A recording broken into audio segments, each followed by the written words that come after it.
Greetings from the library of former President of Czech Republic, Václav Havel. Today is my great honor to talk to Lina al-Hathloul, a lawyer, a Saudi activist for women and in general human rights. We'll be talking about the situation in Saudi Arabia as well as the situation of her sister, Loujain al-Hathloul, a very prominent women's rights activist who's recently been released. My name is Jakub Szántó. I'm a Middle Eastern correspondent reporter of Czech television. Lina, thank you very much for being with us today. I hope everything is all right, and greetings from Prague to Brussels. Very nice to talk to you. Thank you very much for having me.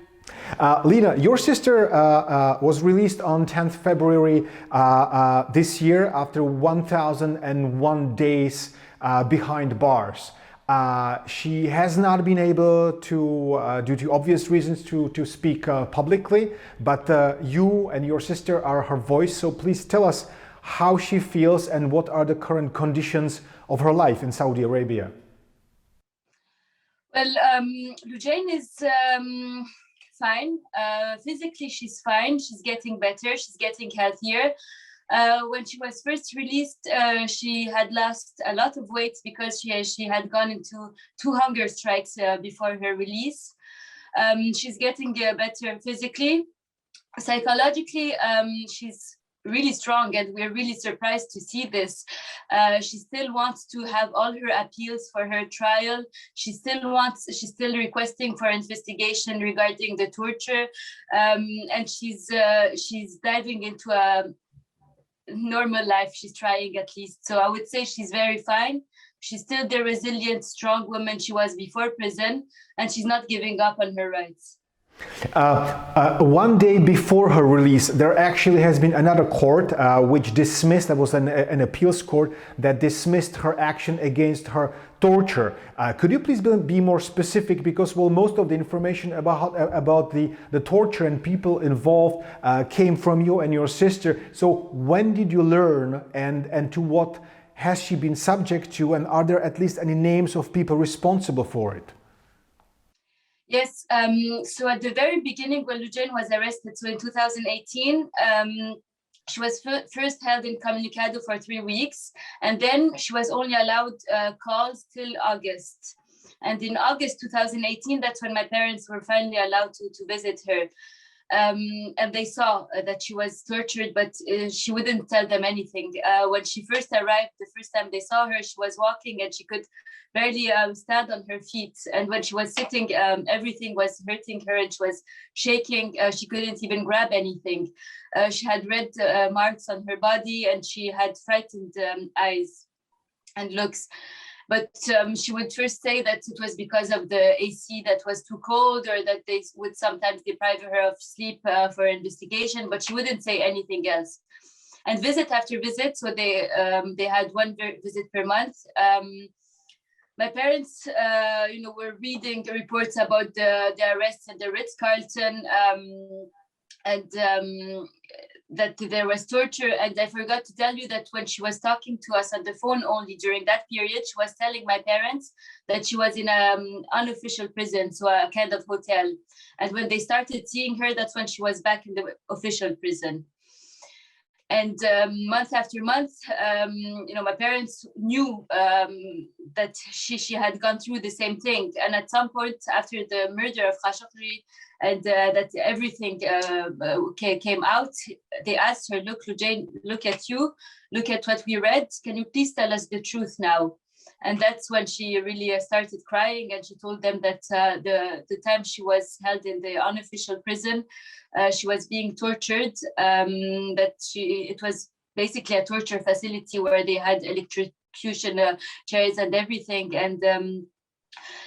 And she even told them that the men who were torturing her, one of them was the crown prince's right-hand man, who's Saud AlQahtani. He was an advisor to the royal court. And Well, the name Saud AlQahtani is actually, this is not the first time his name came about. He was responsible for many things. He was involved, according to the sources we have, also in the media campaign, supporting the prince, being in charge of the communication with people, with the dissidents in diaspora. And again, as you mentioned, he has been implicated in the murder of Jamal Khashoggi. What do we know about this person, and how was he in contact with your sister while she was imprisoned? What I know about him now, there's no public news about him, but I can talk about it later. But regarding my sister's torture, actually, at the very beginning, he asked my sister Loujain, do you want death penalty or a life sentence? Thinking that he could do anything he wanted to her. And at some point during the torture sessions, he told her that if he wanted to, he could kill her, cut her body into pieces and throw it into a sewage system. And then he just said, and before that, if I wanted to, I'd rape you. And he was the one, giving orders to the other men to sexually harass her, to electrocute her, to beat her up. So he was the main person, at least he's the one she knew from that team who was torturing her. When we come back to the moment when your sister was arrested in May 2018, prior to that, in June 2017, the name of Mohammed bin Salman came out as the crown prince, and he, as the let's say the youngest generation of the royal family, seemed to be the name of the hope. He released quite immediately after that a program of many things that your sister, you yourself and your colleagues protested against, i.e. the male guardianship of women or the prohibition of Saudi women to drive. So what logic is there that the things that had been announced eventually still, regardless, led to the situation that your sister and other people were arrested in mid-May 2018, while a mere month later, actually the ban of female prohibition of driving actually expired. So what is the reason to close these people behind bars when they were pretty much saying the same thing as the crown prince? I would say at the very beginning, there were so many reasons, and it was legitimate and understandable to think that he was a reformer, because his words, at least his promises, were said for the first time from someone of the royal family. So I think many people were hopeful. I think many people believed in him, and which was something legitimate.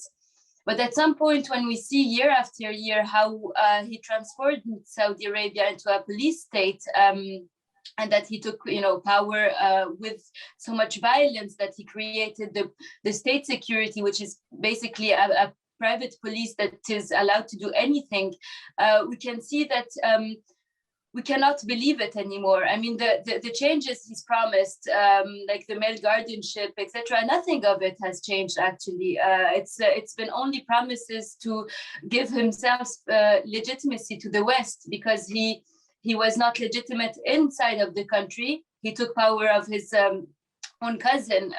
The royal family doesn't like him.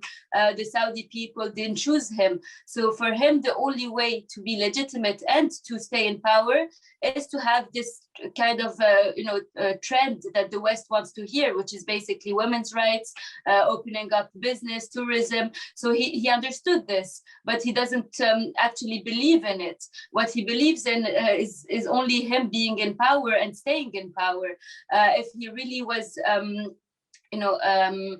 true and honest about his promises, he would have abolished the male guardianship system, but he didn't. And it's such an easy thing to do, actually. We talk about women being able to travel without the consent of their male guardian now, which is true. But what we don't talk about is that if the male guardian believes that his daughter or wife traveling is disobeying him, then she can get arrested. So we can always see that the new freedoms given by Mohammed bin Salman, the crown prince, are always countered by other laws. So he wants only the West to see these new freedoms, but then the people of Saudi Arabia cannot enjoy them if they don't have the right male guardian. So we see that everything that's said is to flirt with the West, basically, and to have this image of a reformer, but he isn't, and nothing has changed inside of the country. And even worse, because Saudi people hear that there is reform, sometimes they believe it. So some women went to concerts, they danced, and they got arrested because they weren't decent enough. So people don't even know where the red line. Now we also have, I think it's the worst period of arbitrary arrest of the kingdom. So under MBS, nothing has changed. It's even got worse regarding human rights. The perception is still mingled, because really since 2017, since his ascension as the de facto day-to-day ruler of the Saudi kingdom, he still to some people appeals as being the face of the new generation of the new freedom that are coming to a country which has not enjoyed them, unlike here in the West. So that is one confused picture of a face. On the other hand, already other faces of people of dissent who have actually been punished by saying pretty much the same thing as the crown prince, but still being punished for it, have also become very powerful images and very powerful, let's say, at least symbols of understanding in the West and maybe also in the East. Let's say if we take into account the blogger Raif Badawi, and your sister as well, very much so, who's been shortlisted for the prize of Václav Havel, who's been named by several magazines as one of the most powerful voices of the Arab women. How, in all of that, having been released quite recently from the prison, how does your sister actually feel about that fact? Because on one hand, there's a lady with a family who's been to prison under pretty grueling conditions. On the other hand, she has become a very powerful symbol inside and outside of the country.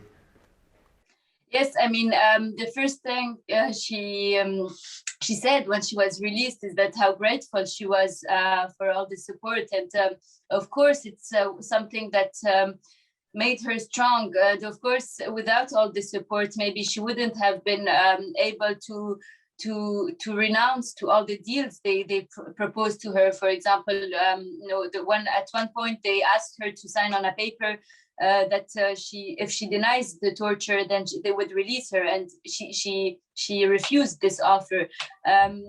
And she says all of these strong moments she had, it's because she knew that people were supporting her, that she could be heard in case something happens. So I think that Loujain knows now that she's a symbol. She represents human rights defenders in Saudi Arabia, but she also knows that it wouldn't have been possible without all the support and all the people acknowledging that she is a human rights defender and she's not a terrorist. When she got released, she had been sentenced as a terrorist, and she's still extremely sad and disappointed about it, that in her own country they consider her as a terrorist, but the only thing she did, and she basically put her life in danger, and she did everything so selflessly, and now to be labeled a terrorist is something that really hurts her, and she's continuing to seek for real justice inside of the kingdom. You are a part of, let's say, the Saudi diaspora. You're living outside of the kingdom, which means that you can speak freely, just like you are now, unlike many of the people, your sister included, currently in the kingdom. However, something very important changed. You've been here. The voices of dissent have been there for decades. But the October 2018 murder of Jamal Khashoggi, a very important critic, or loyalist turned critic, maybe changed the thing. So currently, when there is this example of a grueling, let's say, revenge of the royal court in Riyadh. How does the diaspora and yourself and your colleague fighting for human rights in the kingdom, how do you feel about it? I will say honestly and be very transparent. Before the Khashoggi case, ironically, instead of making us all more scared, it just broke the wall of this fear we had, because at some point we just said, okay, it's not possible to be scared anymore, otherwise we're the next person to be killed. I mean, before Khashoggi, to be honest, I didn't want to seem too coordinated or too much close to the Saudi dissidents, the Saudi activists. So I was just talking about what I think was unjust in the country without really being friends with them or talking to them or participating to conferences. But after the murder, there's something that happened where we said, enough fear. They cut a journalist into pieces. Why are we so scared? What are we scared of? So at some point, it really made our voice stronger, because we came together and we said we have one aim now, is not to be killed by a dictator, and that's the only thing that gathers us. We have so many different opinions. Some of them are religious, some are liberal, some are. So really, it really gathered us into one goal, which is really stopping this. Repression and this impunity in the most horrific crimes. So yes, I will say that the Khashoggi murder was a point after which everything became more gathered and organized. A key component that I believe strengthened the resolve of people like you fighting is not just the anger, but it's also the hope. Because you hope that something will change. Now, 2/3 of the Saudi population is under 35, which is remarkable, a remarkable young population. And those people are now, at least some of them, are interconnected with the whole world, so they can actually compare the rights and the freedoms they are living in and those that are enjoyed by people, let's say, all around the world. Where do you see, vis-a-vis the human rights, where do you see Saudi Arabia, the kingdom, in 10 or 15 years from now? I will say honestly, we've got a long way to go. 10, 15 years in the age of a country is nothing. So I will say 10, 15 years, I won't see it too different from now. I just hope that repression will be much less. And the only thing I'm hoping is that we understand that us people talking is not, we love our country, and that's why we take so many risks to change it. And the only change I would like to see is the allies of Saudi Arabia's narrative regarding the government of Saudi Arabia, because if this changes, then the people will have a voice and the people will be able to express themselves, and things could go faster, I will say. If we have people, if we have allies that legitimate a regime that keeps repressing us, keeps silencing us, then it won't. It will be a very slow process for the country to change. But I believe the young people of Saudi are more and more open and into discussing things. We can see it in Clubhouse. Actually, I'm quite surprised when I hear them. They take risks, but they all are thirsty of change and of freedoms. So I do believe things will change. It's a long process, but I'm hopeful it will change. Thank you very much for your time. I wish you a lot of luck in your endeavors, a lot of health, especially particularly in these days, to you, to your family, and also to Loujain, quick recovery. This has been Lina al-Hathloul, a prominent civil rights advocate, a lawyer from Saudi Arabia. I'm Jakub Szántó from Prague, from the library of Václav Havel. Thank you very much for watching. Have a great day.